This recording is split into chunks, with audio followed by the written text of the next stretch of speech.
Hey guys, welcome to the third game between Incontrol and, again, Praetor, not Praetor. Starting at the 6 o'clock position as the green Protoss, 12 o'clock position we have Incontrol as the blue Zerg. This is going to be on Destination, which, again, a really fun Protoss versus Zerg map. I really was impressed with Incontrol last game. I didn't think he had any chance of winning when Praetor had all those expansions, just a huge amount, a huge troop. I think he was up something like 60, 30, 40 supply. He was significantly ahead. And then Incontrol just clicked in, threw units all over the place, just able to snipe those Nexuses left, Nexi left and right, and just, yeah, managed to take the game out. That just goes to show. I remember hearing him in an interview once. He was saying that in World Cyber Games 2007 when he took it, he felt like he played his best just because he was relaxed. He was like, I don't know if I have the really good shot at this, and so he just relaxed and played his game, and it just shows when he kind of clicks into that mode, just plays at another level, I think. Also, one thing I want to disclaimer real quick. The commentary is synced, but the background sound might be desynced because this is what's going on. Diggity is recording on his side, the video, and I'm recording the audio. So the sounds, the StarCraft sounds might not exactly sync up 100%, so don't nitpick us too much on that. But the commentary is synced. So I forgot to mention that. I probably should have just Parent guidance suggested. Yeah. I'll go ahead and turn it off now, but... Very interesting. Praetor is going for a one base on this map. I don't know if these maps were automatically chosen or Praetor chose this, but this is not really a fun map for Protoss versus Zerg, especially against a player like Incontrol, because you got that back mineral patch that he could mine out or burrow lings and just hop over and just really abuse the Protoss early on. But it'll be interesting to see what Praetor does with this one base tech, which isn't too bad. If it's good to throw in there every now and then when you're playing Zerg, especially Game 3, because Incontrol's probably just expecting a fast expo, so we'll have to see how Praetor uses this technology. I'd have to say I prefer this build against a different player. Incontrol's one of those guys who's really intelligent, really good against adapting to cheese in particular. I think he's one of those guys that actually thinks ahead of time. He's like, okay, what do I do in this situation? What do I do in this situation? Just kind of comes up with contingency plans pretty rapidly off the bat. Just thinks it out ahead of time, and then when it actually happens, he's just really well prepared.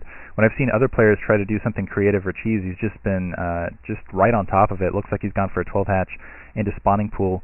But yeah, I'm not sure. I would say this is a good idea against other Zerg players. Maybe this would work against LZ Gamer. I just don't know. But I really think it's a bad idea, particularly against Incontrol. Yeah, actually, one gate build. Oh, go ahead, Future.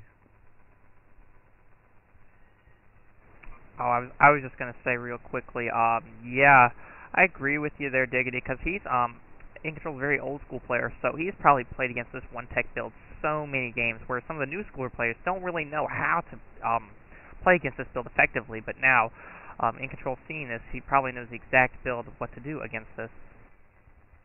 Yeah, that's exactly pretty much what I was going to say. A lot of these older players, StarCraft players, back in the day, before BC revolutionized how to do a proper FE, especially with the SARE DT, all Protoss did was either 2-gate tech, or 2-gate rush, or 1-gate tech. And that was pretty much it. And so Zergs got really good against that. So against the one-base tech, the proper response from a Zerg is a lot of Hydralists, because Hydras can deal very well with any kind of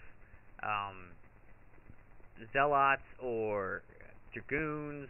Not too well against Dragoons if the Dragoons aren't supported by... Well, pure Dragoon doesn't do super 100% well against pure Hydra, especially once Hydra gets speed, because they can just outmaneuver the Dragoons. Unless those Dragoons are backed up with Zealots or High Templar, they'll just get picked apart. So we're probably going to be seeing Incontrol go for Hydras, and yeah, he's already putting down that den. Yeah, that's one of the biggest problems with the one gate is expanding, especially when you have an overlord there and sees that DT, because with the Hydra speed, Protoss would probably only have 1 or 2 storms with their Zealot army, and the Zerg, once they dodge those 2 storms, they can easily take out the Protoss Zealot army.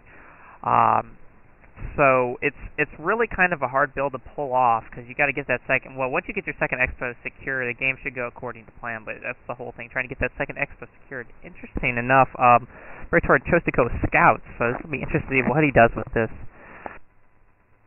Yeah, kind of an odd unit combination here. 3 Zealots, a Dragoon, a Scout, and a Corsair to follow. Maybe just trying to kill Overlords a little bit more rapidly because looks like the Scout able to at least scout, see those Hydralisks on the front door. But yeah, I'm not sure I like this unit selection at all. Yeah, run around and scout, believe it or not, even though Corsairs are infinitely better at that. A couple Zealots now wandering up with that single Sultan colony though, and this choke the way it's at, I can't see this being an effective attack. I'm going to have to agree. 3 Zealots a Dragoon against a Sunken, a couple Hydralisks, just even with a little bit of micro, and you can see those Zerglings popping out of their eggs. Just a little bit of reinforcements, and Incontrol is just fine. So now he can just go back to pumping drones, making sure that he has a decent econ advantage. Did lose 1 or 2 Overlords to the Scout/Corsair combo, but really, he's got 2 base. He knows Praetor isn't expanding quite yet, and he's in still a really good position here. To be able to prevent Praetor from taking an expo and deal with this harass from the Scout here.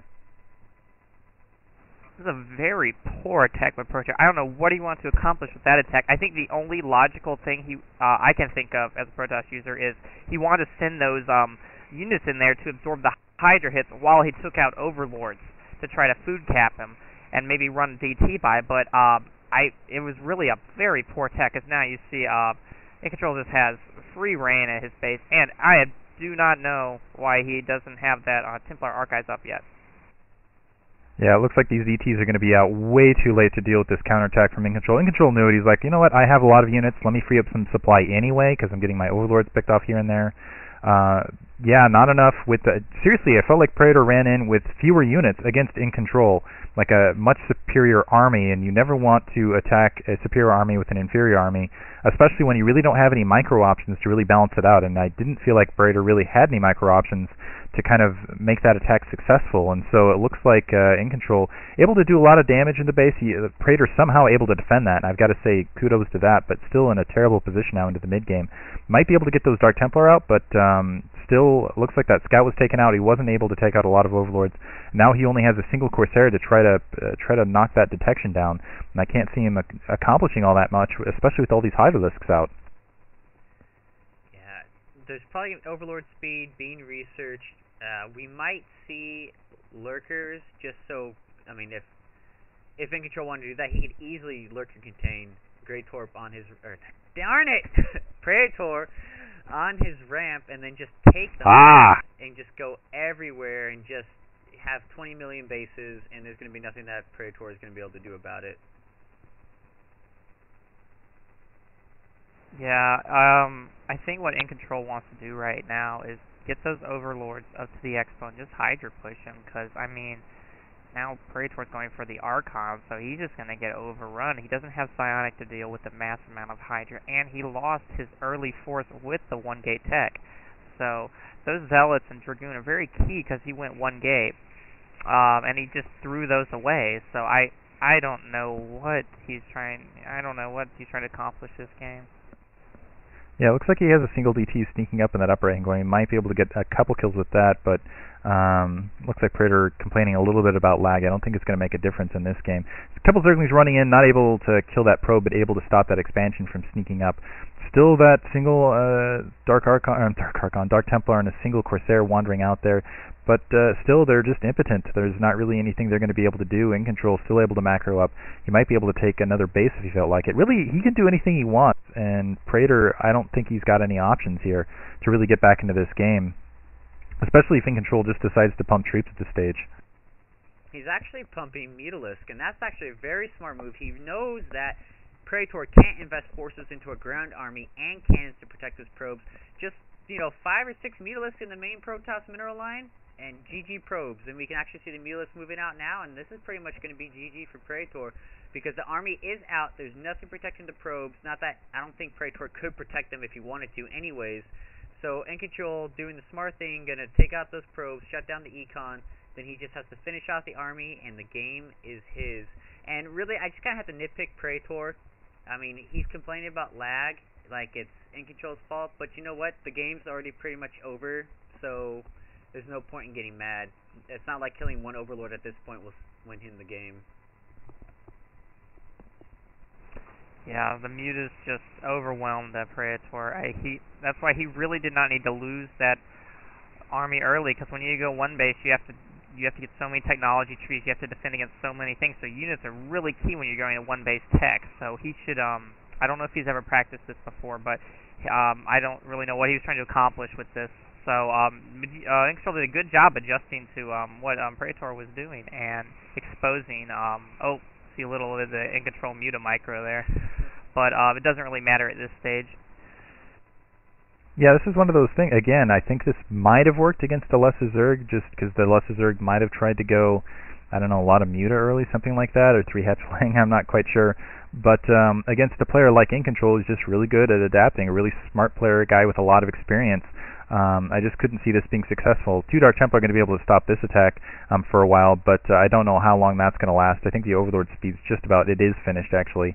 So Overlord's coming up to support. Now it's just overwhelming forces in the natural expansion. Praetor has no economy to speak of. He just blood probes to those Mutalisks. Now he's got 2 High Templar, a single Dark Templar, an Archon, and a Zealot to defend against, it looks like, 3 or 4 control groups of Hydralisks that should be coming into his base after not too long. Yeah, they're already in there. They're already killing stuff. Stuff's dying. It's pretty much over.